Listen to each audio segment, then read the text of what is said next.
Hello all, welcome to the new Simply Put series by Kalam IAS Academy. This is Priyanka Mahapatra, faculty at Kalam IAS. So today we'll be having a discussion on the newspaper dated 8th January 2024.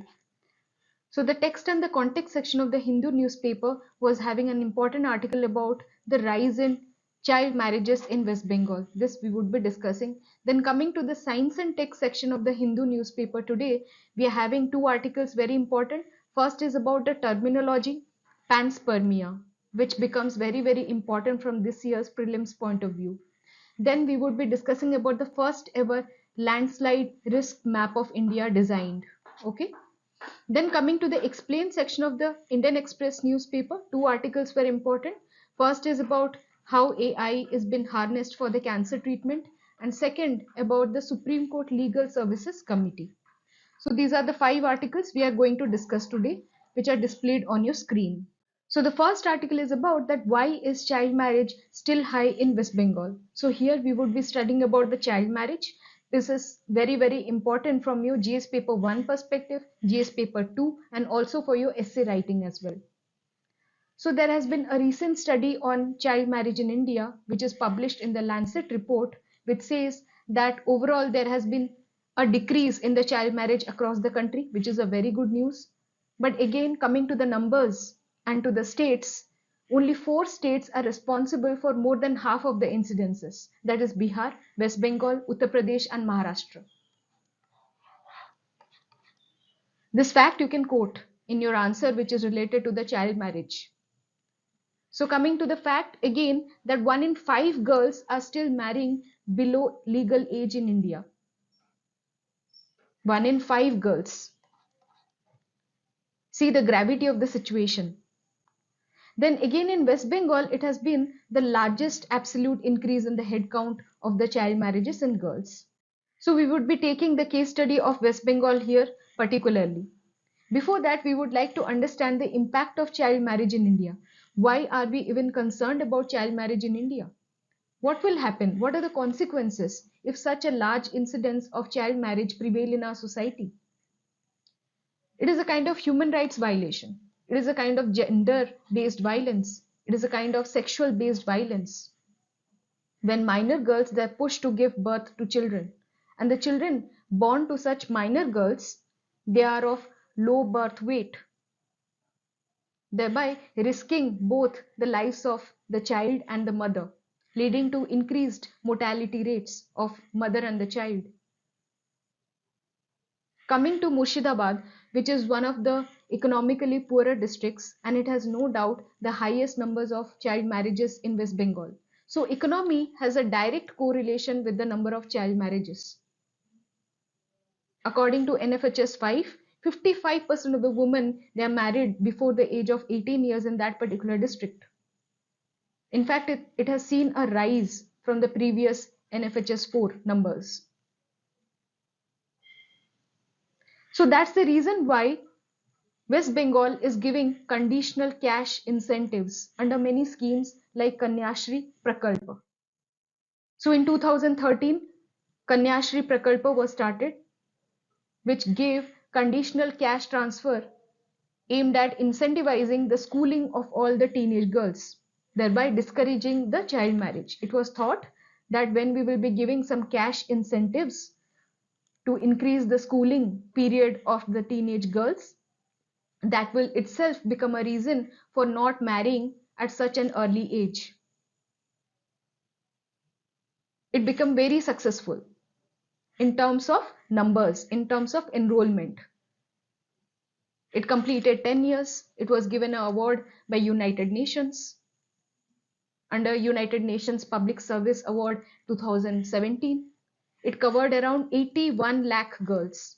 Here there is a paradox. Here there is a puzzle away from the popular belief. It was thought that the educational attainment to such level, it will decrease the child marriage. It will translate into increased participation of women in the workforce. Thereby, it will reduce the child marriage.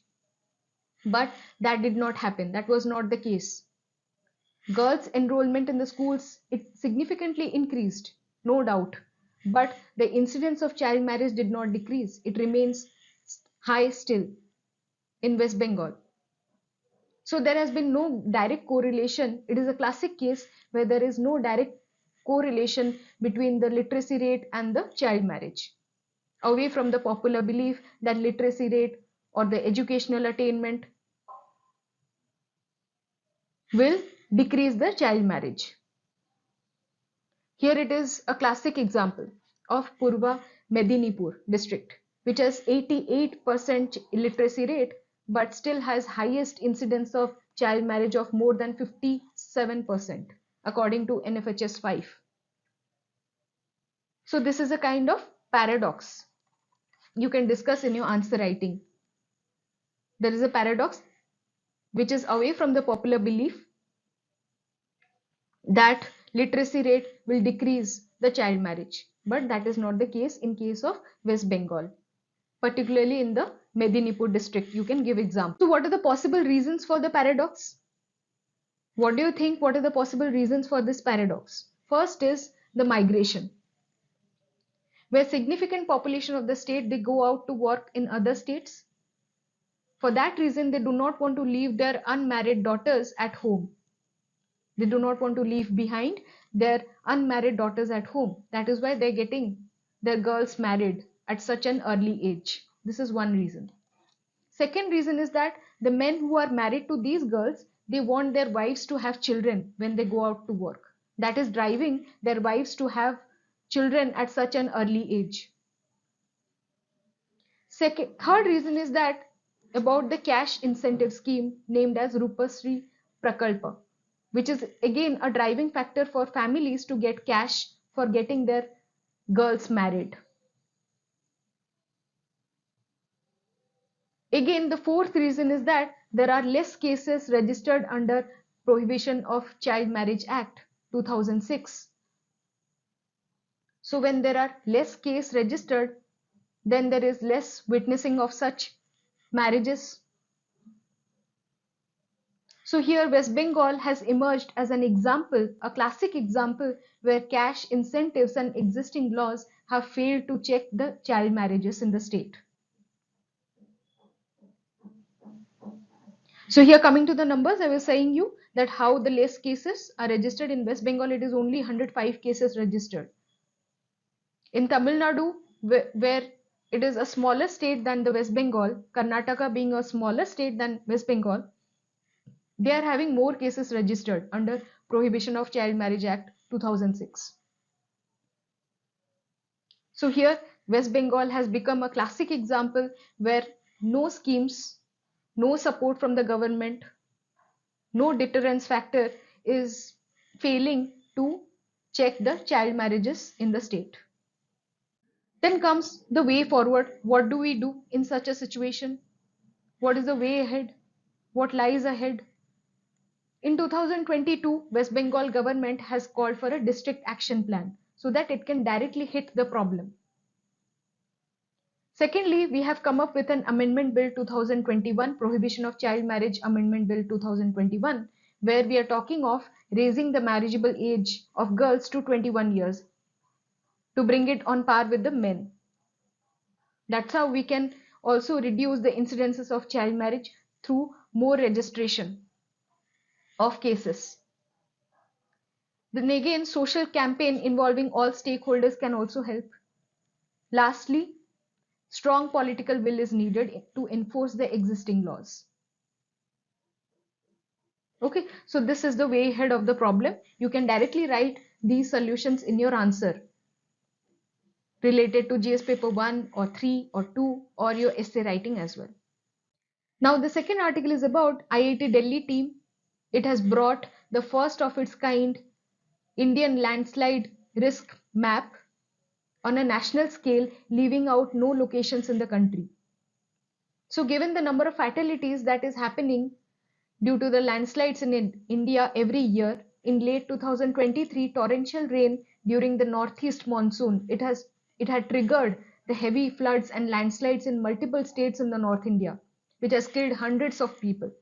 So in this context, a national landslide risk map can actually identify the most dangerous areas and help allocate funds or resources accordingly for the mitigation strategies. There are actually many challenges with the landslide mapping in India.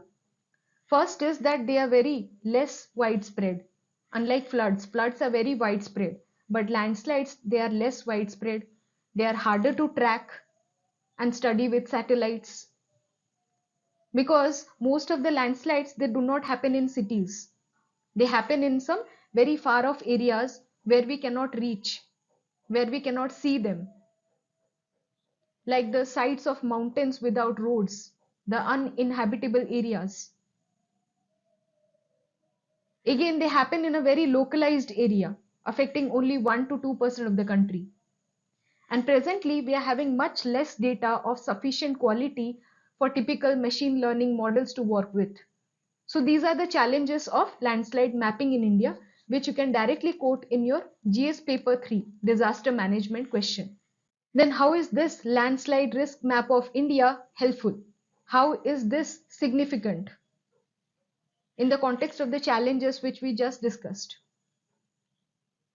So actually it has identified the well-known regions of high landslide vulnerability, like foothills of Himalaya, Assam, Meghalaya region, Western Ghats,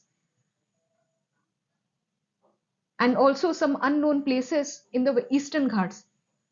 So it's a popular belief that only Western Ghats and the northern part of India are only vulnerable to the landslides. No, there are some areas of Eastern Ghats also which are very much susceptible to the landslides, like north of Andhra Pradesh and Odisha. So by identifying these areas, the most dangerous areas, it will help allocate resources for the mitigation strategies. It will also help the institutions like Geological Survey of India, Ministry of Mines and National Disaster Management Authority to take steps accordingly to investigate and mitigate the landslides in those vulnerable areas. Again, this map is publicly available, it is very much accessible, and one does not need any technical knowledge to interact with the data. So this is the significance of this very landslide risk map for India which the IIT Delhi team has designed. Then we come to the terminology Panspermia, which is very, very important from your prelims this year. So it's a very fascinating hypothesis which says that life exists throughout the universe. So how does it exist throughout the universe? Because it constantly travels from one place to another via various means, via asteroids, via comets, even via dust. So this hypothesis is gaining renewed interest. Why? With the discovery of exoplanets and the potential of life beyond Earth. Because we are having exoplanets, because we are having extremophiles like tardigrades, this is the tardigrade, which can survive the harsh conditions of space. That is why it is promoting this hypothesis. It is supporting the hypothesis that microbial life could travel between the planets. Life can travel between the planets, and life exists throughout the universe. So coming to the exoplanet, what is it? It is any planet beyond our solar system which is orbiting any other star. Like Earth is orbiting around the sun, so there must be some other planets which must be revolving around some other star, and those planets are called exoplanets. For example, TRAPPIST-1 system, which is about 40 light years away, and it is revolving around a small red star. Right? So this is what is panspermia. It is a hypothesis which supports that life is existent throughout the universe and it is constantly traveling from one part to another via asteroids, comets, via tardigrades. ठीक है?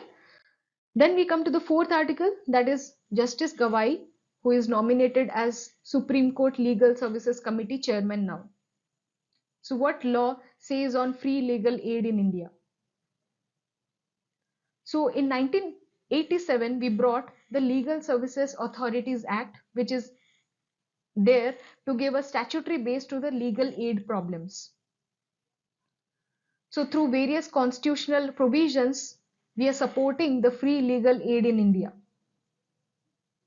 And this act was enacted in order to give free and competent legal services to the vulnerable groups like women, children, SC/ST and EWS categories, even the industrial workers, disabled persons, and in cases falling under top court's jurisdiction. So in 1995, NALSA was constituted, National Legal Services Authority, which was only brought to monitor and evaluate the implementation of these schemes, these legal aid programs. It will lay down the policies. It will disburse funds and grants to the state legal services authorities and the NGOs. So here it is important to understand that we are having the legal services authorities in every level, in every state, in every district, in every taluk as well.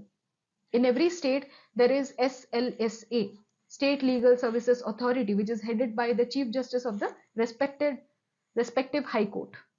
It will implement this NALSA policies and also conduct Lok Adalats. So of the State Legal Services Authority, the High Court Chief Justice is the Patron-in-Chief. Again for the NALSA, the Chief Justice of India is the Patron-in-Chief. Remember that. Again, there is a District Legal Services Authority which is chaired by District Judge of the respective district. There is a Taluk Legal Services Committee in most taluks headed by a senior civil judge. And their aim is to organize legal awareness camps, provide free legal services,